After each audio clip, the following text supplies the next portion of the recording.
Okay, by now we're starting to get quite a little package together. We've got a floor plan and you'll have a couple of pages of elevations. So what we will need to go back and do now is begin to put in some dimensions and annotations. So I've begun that here on my floor plan. I used to have scale written down here. I've moved that over here for the moment. We'll be putting in a title box later, so that scale will be moved there. And I've just made some room for my dimension lines. So one thing for you to think about coming up is dimensions. So in our drafting guidelines, there's some information about dimensioning and also writing some general notes. So I'm going to look at that a bit now. So have a read of that in your own time, but to give you a bit of a short version, there's a bunch of rules, and one of them is that the distance between the drawing and the first dimension line should be 1.5 centimeters. And then each subsequent line, there is 1 centimeter between all of those. So I've given myself the 1.5 centimeters between the drawing and the first dimension line, and then it's 1 centimeter. So what you want to be thinking about is what you actually want to dimension. So of course, the very first dimension you'll want is the overall dimension of the space. So you can include the walls or not. I haven't done that in this instance. It depends on what you're wanting to communicate, because we're sort of concentrating on the interior view. I haven't actually bothered with it. Often you would. So I've kept it to the interior, and so the overall dimension is that outside dimension line on both of these. Then as we go in, we can get more specific. So in this bottom lot, I've done the next bit, which is my cupboard and my shelf. And then the next dimension line is further into the space, which is the toilet and the basin, and these dimensions along here. What's important is they all add up to this 2855 or whatever your measurement is. So check that they all add up. I wouldn't be doing any more than 3 deep, any more than 3 dimension lines deep. Gets a little bit clunky after that. So then, if I wanted to dimension this bath, I could do that over on this side of the drawing, and I could dimension the shelf and the towel rail, this kind of thing, up on this end of my drawing. So I've got no more than 3 deep. I'm using these little ticks, and we'll look at line weight around all of this and tidying all of this up later. For the moment, get used to getting these added up, get this dimensioning right. We'll look at how long these ticks and the line weight. We'll look at how far, how we want these nice and even. We'll look at that a bit later in more detail. But for the moment, sort of get those dimensions in around your plan. One other thing I wanted to mention here with the doorway, often between the outside, or the difference between the bathroom and the other floor finish in the rest of your house will be different. So what we need is a line to differentiate the flooring in the bathroom as opposed to the flooring in my hallway. So, and this line might sit in a different spot in different places. It depends where you want it to sit. So my bathroom door shuts right into this area, and I've got a little indentation where the door sits in my hallway, whereas the flooring actually changes right out here. So that's why I've left my line there.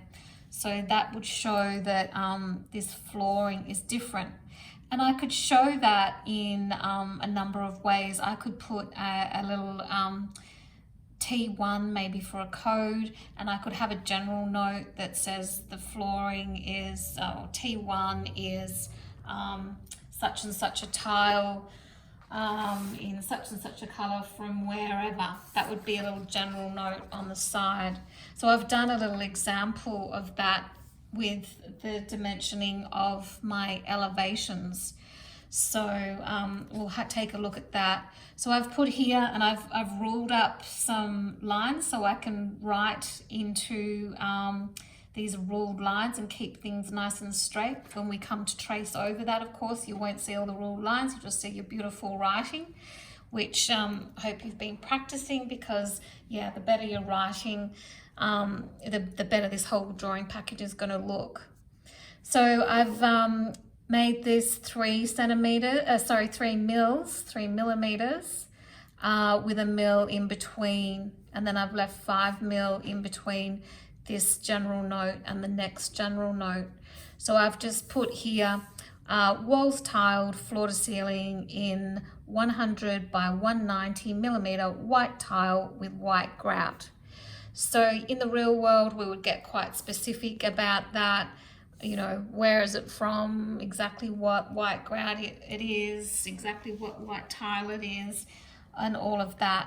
For this project, we're not marking you on the accuracy of all of this. Obviously, we can't, but it's more about the placement of your general notes and what you've referenced.